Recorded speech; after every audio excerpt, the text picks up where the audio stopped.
For the first time in almost 4 months, members of SAG-AFTRA are off the picket line after a tentative contract agreement just announced. Union leaders put their stamp of approval on the deal last night. The union called for higher minimum pay rates and streaming residuals, along with guarantees on how artificial intelligence, or AI, would be used. The chief negotiator explained why they held out this long. We never thought for 1 second that we had to stop or that we were going to sort of take a bad deal, because we were finally realizing, wait, we know our worth. We need to then express our worth. Now, the National SAG-AFTRA Board votes on this agreement tomorrow, and then it goes to the full union for ratification. Now, the end of the strike is good news for many people here in Western New York. Our Buffalo Niagara Film Commissioner, Tim Clark, is here to tell us why. So thank you for being here, Tim. Well, it's a privilege, yeah. Thanks for having me. Tell people first what you do as film commissioner. Well, we do a lot of things in our office. What our main Is the boss watching? You think, yeah. Nah, I guess I'm the boss, maybe. But what we really do is we promote the area for filming activities, and it really has this immense economic impact. There's millions and millions, really hundreds of millions of dollars that are being brought in by these giant movies, and some of the smaller ones too. Yeah, important. Yeah. And I want to make it clear, I'm a member of AFTRA. I have been since 1980. But the strike did not affect those of us who work in television news. Really, we were not affected. But as someone who works with the film industry, why is this a good thing?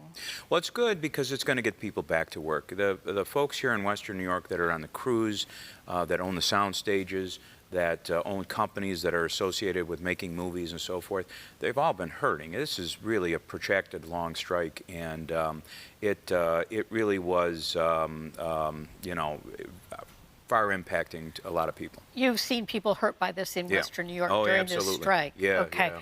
Now, by all indications, everything I've read indicates this is a pretty good contract for the performers, and they had a lot to catch up with. Right.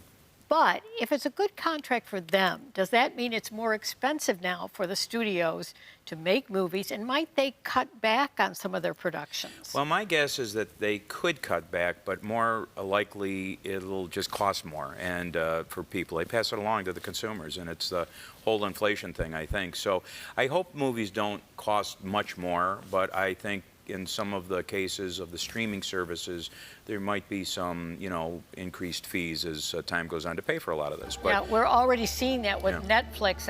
People who watch Netflix and some of these other services, that's where they turn to bump up the price for the consumer. It is, and I will say that it's referred to in our industry just as content, right? It's a commodity in a sense. So people, go to movies to watch content. They stay at home and stream things to watch content.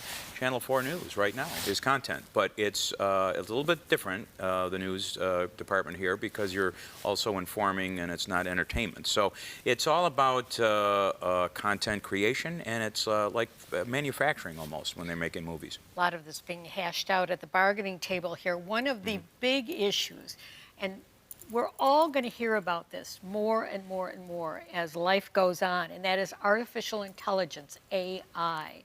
It's my understanding that in the past, the studios have had the right to take an image, such as myself or such as you, and use it forever in their films or in whatever way they want to use it without paying you a dime. But in this contract, the performers are now going to be paid in some way for that. Well, and also background extras, okay? So I remember doing a movie at the stadium, probably a decade or so ago now, called Best Man Holiday. It was a Universal picture, and they used the stadium in Orchard Park.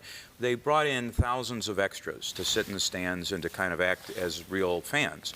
Well, now, AI can take those same fans and use them in another movie or use them in perpetuity, whatever. And so, I think a lot of it was to prevent that, because that would put actors out of business, especially the background extras.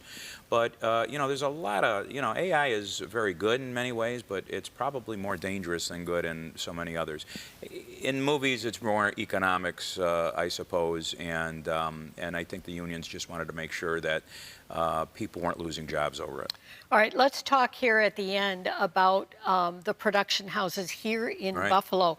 We've talked for years about new sound stages opening and new studios opening here in Buffalo. Where do we stand with that? Well, it was just in the Niagara Street sound stage yesterday. Great Point Media's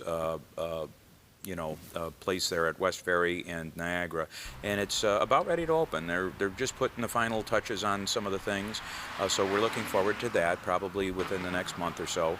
And then also Buffalo Filmworks, which has one of the largest stages in North America sitting there, 80,000 square feet, one of the stages out of 4.